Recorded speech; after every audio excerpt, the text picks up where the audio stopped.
ఈ వాలంటీర్ ఇప్పుడు తాజాగా బ్యాంకుల్లో వేస్తున్నా కూడా రామోజీరావు పెద్ద ఎత్తున ఇంకే ఉందని చెప్తున్నారు. చంద్రబాబు గారు అయితే మొత్తం వృద్ధుల మరణానికి మీరు కారణం అని చెబుతున్నాడు. ఏంది ఇది ఇంత అన్యాయంగా చెప్తున్నారు వాళ్ళు? తెలుగుదేశం పార్టీ అసత్యాలను ప్రచారం చేయడం వాళ్ళ విధానం కాబట్టి ఖచ్చితంగా లేనటువంటి విషయాలనే ప్రచారం చేసుకుంటూ వారి యొక్క రాజకీయాన్ని కొనసాగిస్తూ ఉన్నారు. ఇవాళ వాలంటరీ వ్యవస్థ లేకపోవడం వలన వృద్ధులు ఎంత ఇబ్బంది పడుతున్నారో వాళ్ళు విలేజెస్లోకి వచ్చి చూస్తే అర్థమవుతుంది. 85 సంవత్సరాలు పైబడ్డటువంటి వృద్ధులు నా నియోజకవర్గంలో ఎర్రగొండపాలెంలో దాదాపు 900 మంది ఉన్నారు. అందరూ కూడా పెన్షన్ తీసుకునేటటువంటి వారు. 85 సంవత్సరాల వయసులో వారు ఏ కండిషన్లో ఉంటారు, వారికి ఎవరు తీసుకెళ్ళేసి ఆ పెన్షన్ ఇవ్వాలి? ఒకవేళ బ్యాంక్ అకౌంట్లో మనీ వేస్తే ఆ మనీని ఎవరు డ్రా చేసి తీసుకొచ్చి వాళ్ళకి ఇవ్వాలి? ఇది ఒక పెద్ద సమస్య. కాబట్టి ఇంత గొప్ప ఆలోచనతోటి జగన్మోహన్ రెడ్డి గారు దాదాపు 58 నెలల కాలం వాళ్ళకి కనీసం చిన్నపాటి అసౌకర్యం కలగకుండా వారికి పెన్షన్ అందించారు. అందుకున్నారు వారు దానికి అలవాటుగా మార్చుకున్నటువంటి విధానాన్ని బట్టి వారు కోరుకుంటారు ఇంటి వద్దకే రావాలని. దాన్ని ఈ ఎలక్షన్ కమిషన్ అనేటటువంటి ఈ యొక్క వ్యవస్థ అడ్డుకోవడం అనేది చాలా దుర్మార్గం, అన్యాయం. వాలంటీర్స్ నిజంగా అడ్డుకునేదాకా గొడవ చేసింది రామోజీరావు, చంద్రబాబు, పవన్ కళ్యాణ్లే కదా. అయినప్పటికీ దాని మీద నిర్ణయం తీసుకునేటప్పుడు దీనివలన ఎలాంటి నష్టం సమాజానికి జరుగుతుందనేటటువంటి ఆలోచన ఖచ్చితంగా ఎలక్షన్ కమిషన్కి ఉండాలి. రామోజీరావు గారు, చంద్రబాబు నాయుడు గారు ప్రజల్ని ఎప్పుడు వంచిస్తూనే ఉంటారు. వారు వంచి వ్యాపారాలు పెంచుకుంటూ పోతూ ఉంటారు. ఇవాళ వాళ్ళు కోట్లకు పడగెత్తినటువంటి డబ్బంతా ప్రజల డబ్బే. మా ప్రభుత్వం వచ్చిన తర్వాత ప్రతి రూపాయిని కూడా ప్రజలకు అందించాం, ప్రజల ఖాతాల్లోకి వేశాం, గ్రామాలలోకి అభివృద్ధిని తీసుకెళ్ళాం. వాలంటరీ వ్యవస్థ ద్వారా చేయవలసినటువంటి ప్రభుత్వ రంగ కార్యక్రమాలను మొత్తాన్ని కూడా ప్రజలకు అందించాం. అన్ని విధాల అంటే రేపు మే 1న జరగబోయే దాని మీద అప్పుడే మీ మీద బురద జల్లే కార్యక్రమం రామోజీరావు టేకప్ చేశారు. దీన్ని ఎట్లా ఎదుర్కొంటారు? ఖచ్చితంగా ప్రజలకు తెలుసు రామోజీరావు అనేటటువంటి వ్యక్తి ఒక రాజకీయ వ్యభిచారం చేస్తున్నాడనే విషయాన్ని ప్రజలందరూ గమనించారు. కాబట్టే ఈనాడు అనేటటువంటి పేపర్ యొక్క సర్క్యులేషన్ దాదాపు సగానికి పడిపోయింది. ఇవాళ వైఎస్ఆర్ కాంగ్రెస్ పార్టీ చేస్తున్నటువంటి అభివృద్ధిని కనీసం ఆ డేటాను కూడా ముద్రించలేనటువంటి పరిస్థితిలోకి ఆ పత్రిక వెళ్ళిపోయింది.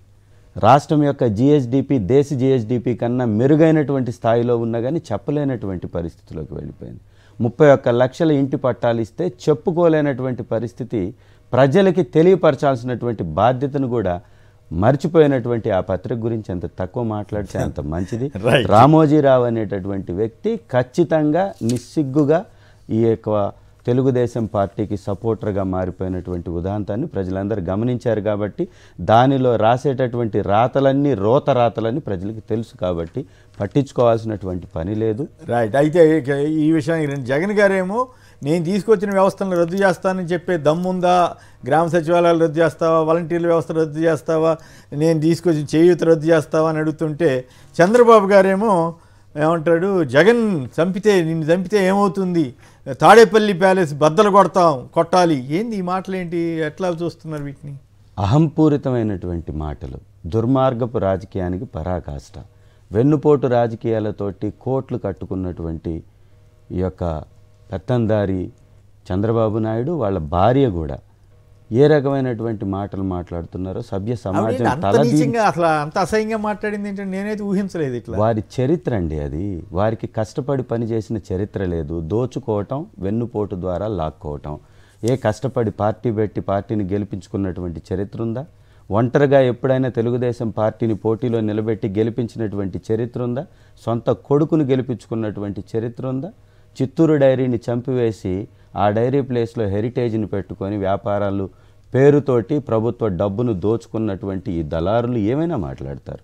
ఒక రాయితోటి దాడి చేసి ముఖ్యమంత్రి గారికి దెబ్బ తగిలితే దాన్ని కూడా గేలీలాగా మాట్లాడేటటువంటి దురహంకార పూరితమైన వ్యవహార సరళి ఆయన సొంతం. చంద్రబాబు నాయుడు వాళ్ళ చంపేస్తాము అని సీఎం గారిని అంత పెద్ద మాట మాట్లాడారు అంటే ఎంత ఆక్రోశం, ఎంత కక్ష, ఎంత ద్వేషం జగన్మోహన్ రెడ్డి గారి మీద నింపుకున్నారో దానికి ఆ యొక్క మాటలే ఉదాహరణ. ఖచ్చితంగా ఇలాంటి అహంకపూరిత ధోరణి ఉన్నటువంటి ఈ పెత్తందారిని ఓటనే ఆయుధంతో తరిమి కొట్టాల్సినటువంటి అవసరం ఉంది. ఈ చంద్రబాబు నాయుడు ప్రతిసారి కూడా ఈ రకంగా రెచ్చగొట్టి ఉద్రేకపరిచి ఈ యొక్క రాజకీయం చేస్తున్న దాన్ని ఎన్నికల కమిషన్ కూడా సీరియస్గా తీసుకోవాలి. జగన్మోహన్ రెడ్డి గారు మీకు మంచి జరిగితేనే ఓటేయమని ఒకవైపున మాట్లాడుతుంటే మిమ్మల్ని చంపేసి రాజకీయం చేస్తానని వీళ్ళు మాట్లాడడం ఇది ఏ రకమైనటువంటి నీచ రాజకీయం ప్రజలు కూడా అర్థం చేసుకోవాలి. కాబట్టి వైఎస్ఆర్ కాంగ్రెస్ పార్టీ గతంలో 5 సంవత్సరాల్లో ఎలాంటి పరిపాలన అందించారో దానికి మెరుగైన పరిపాలన అందించడానికి మా మేనిఫెస్టోను కూడా రిలీజ్ చేసాం, ప్రజల వద్దకు తీసుకెళ్తున్నాం. ఇలాంటి దురహంకార మాటలు మాట్లాడే చంద్రబాబు నాయుడు గారి యొక్క రాజకీయానికి ఇక చెల్లు చీటీ పాడడానికి ప్రజలు సిద్ధంగా ఉన్నారు. రైట్. ఇదే సందర్భంలో ఒక మిత్రుడు ఎవరో పంపించారు ఒక ఇంట్రెస్టింగ్ విషయం. ఈయన ఏదో కర్నూలులోనూ ఎక్కడేదో మాట్లాడుతా రెడ్లకే ఎక్కువ ఇచ్చాడు సీట్లు అది అనేది అన్నాడంట. అయితే విశేషం ఏంటంటే అతను పంపించిన సమాచారం ప్రకారం నరసరావుపేట లోక్సభ నియోజకవర్గంలో 1, 2, 3, 4, 5 కమ్మాస్కి ఇచ్చాడంట. కమ్మాస్కి ఇచ్చారు, ఒక కాపు, ఒక రెడ్డి, ఒక వడ్డెర వీళ్ళకి ఇచ్చారంట. అది మాత్రం చెప్పరండి. అట్లాగే గుంటూరు లోక్సభలో అయితే 1, 2, 3, 4, 5 కమ్మాస్కి ఇచ్చారంట.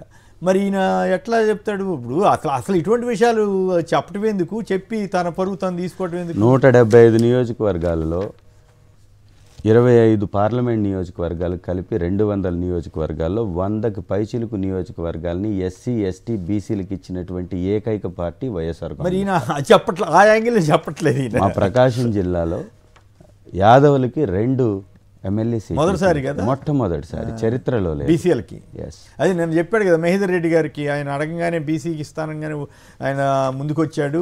ఇవాళ ఒక కమ్మ మీద నరసరావుపేట ఎంపీ స్థానంలో ఒక బీసీని యాదవ్ సామాజిక వర్గం అనిల్ కుమార్ గారిని నిలబెట్టినటువంటి ఘనుడు జగన్ అన్న. రైట్. ఎలా సమర్థించుకుంటారు వీళ్ళు వాటిని?